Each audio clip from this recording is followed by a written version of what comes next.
गाय को कौन सा फल खिलाने से उत्तम फलों की प्राप्ति होती है।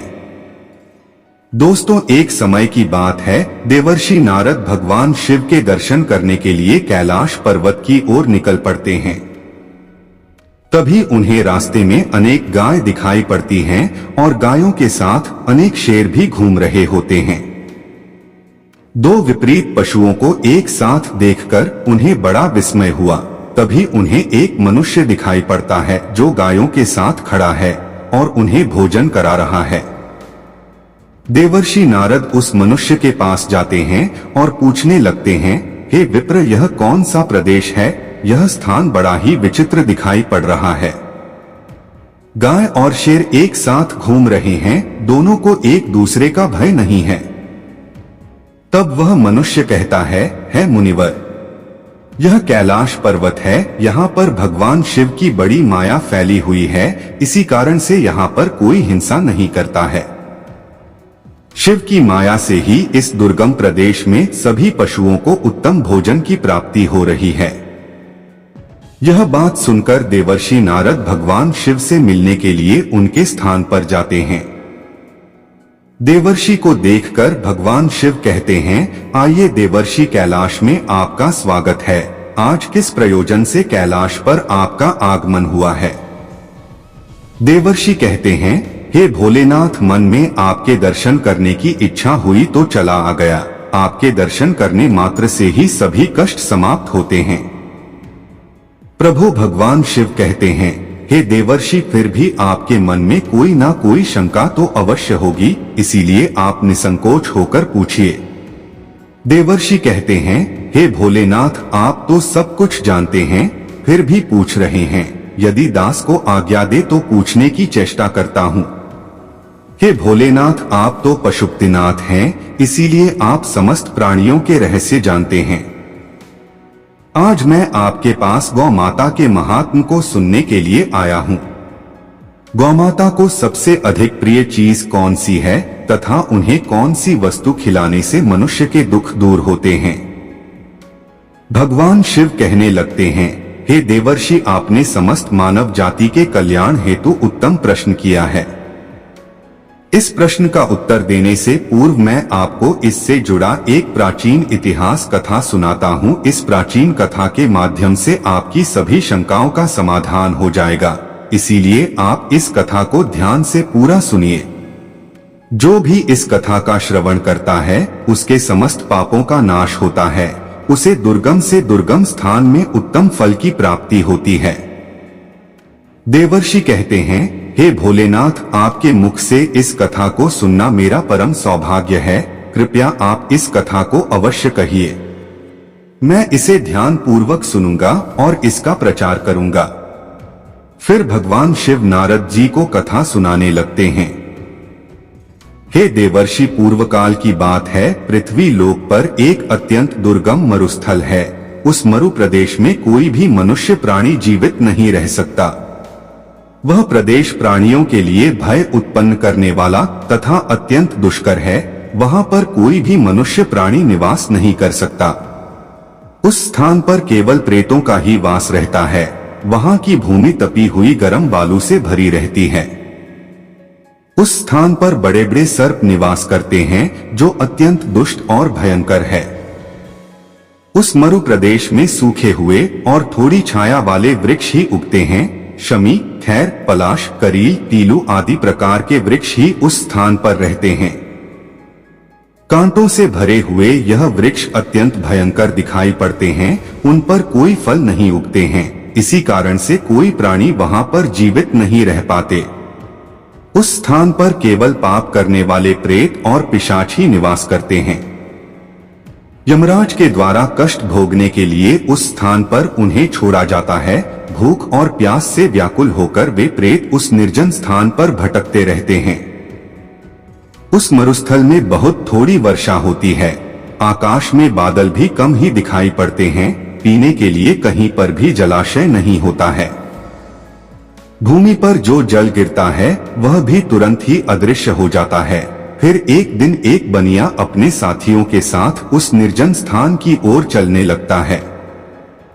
फिर दुर्भाग्यवश होकर वह अपने साथियों से बिछड़कर उस निर्जन स्थान में पहुंच जाता है। उस मरुस्थल में वह इधर उधर भटकने लगता है और अपने साथियों को खोजने लगता है। बहुत देर तक इधर उधर भटकने के पश्चात उसके मन में भ्रम होने लगता है। अधिक समय तक चलने के कारण वह भूख और प्यास से पीड़ित हो जाता है। उसे अपनी प्यास बुझाने के लिए कहीं पर भी जल दिखाई नहीं पड़ता है। फिर एक स्थान पर खड़ा होकर वह चारों ओर देखकर सोचने लगता है, किस दिशा में गांव है, किस दिशा में जल है, मैं कहां जाऊं? लगता है अब इसी स्थान पर मेरी मृत्यु हो जाएगी। इतना सोचकर वह भगवान विष्णु की आराधना करने लगता है। फिर उसी समय उसे कुछ प्रेत दिखाई पड़ते हैं जो उसी की तरफ आ रहे होते हैं। उन प्रेतों के भयंकर रूप को देखकर वह बनिया भयभीत हो जाता है। वे सभी प्रेत भयंकर आवाज करते हुए उसकी तरफ ही आने लगते हैं। उस स्थान पर छिपने के लिए कोई भी स्थान नहीं होता है और उसके शरीर में बल ना होने के कारण वह भाग भी नहीं पाता है। इसीलिए चुपचाप उसी स्थान पर खड़ा होकर भगवान से प्रार्थना करने लगता है। फिर वे भयंकर प्रेत उस बनिए के निकट आते हैं और उसे दुर्बल जानकर उसके पास आकर इस प्रकार से कहने लगते हैं, हे मनुष्य, इस भयंकर मरुस्थल में किस कारण से तुम्हारा आगमन हुआ है? लगता है तुम अपने साथियों से बिछड़कर इस वन में भटक रहे हो। तुम्हारे मुख को देखकर लगता है तुम भूख और प्यास से पीड़ित हो। उन प्रेतों के ऐसे वचन सुनकर उस बनिए को बड़ा आश्चर्य हुआ और वह सोचने लगा, बड़ी ही विचित्र बात है, यह भयंकर प्रेत मुझे खाने के बजाय मेरा हालचाल पूछ रहे हैं। वह बनिया उन प्रेतों से कहने लगता है, हे प्रेतों, दुर्भाग्य से मैं अपने साथियों से बिछड़कर इस स्थान पर आ गया हूँ। कृपया तुम मेरा भक्षण ना करो।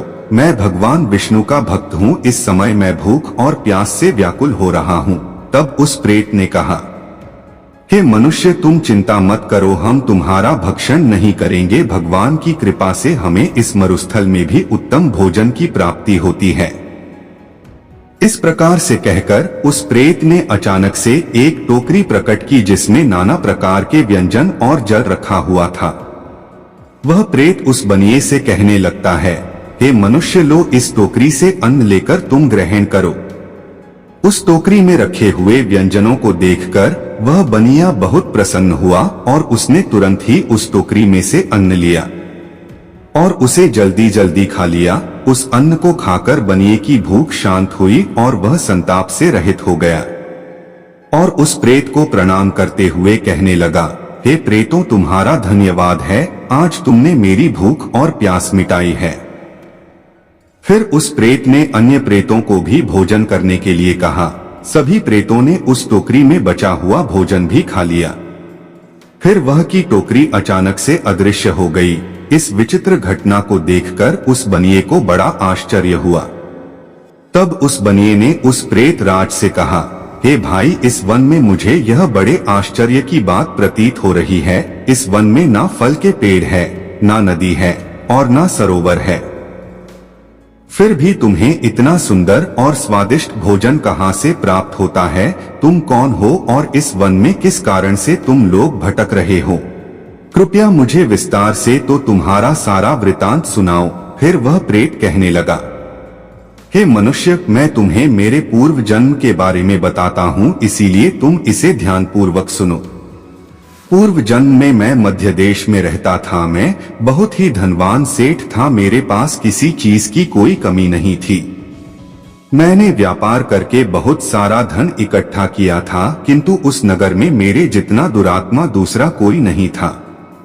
मैंने दूसरों को लूटकर सूत लेकर धन अर्जित किया था। मैंने अनेक लोगों के साथ छल किया था। मैंने कभी भगवान की पूजा नहीं की, कभी दूसरों को दान नहीं दिया।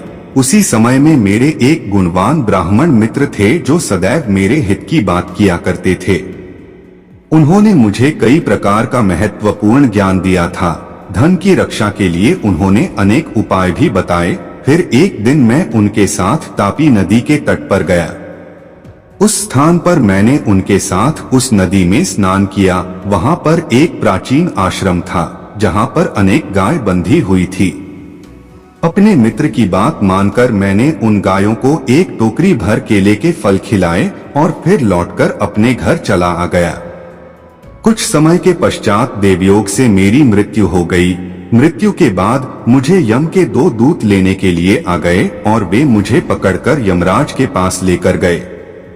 यमराज ने चित्रगुप्त से मेरा लेखा जोखा देखने के लिए कहा। फिर चित्रगुप्त ने मेरा लेखा जोखा निकाला और कहने लगे, हे धर्मराज, यह दुरात्मा तो नास्तिक है। इसने कभी ईश्वर की पूजा नहीं की, इसने कभी दान धर्म नहीं किया, किंतु इसने केवल एक ही पुण्य का कार्य किया है।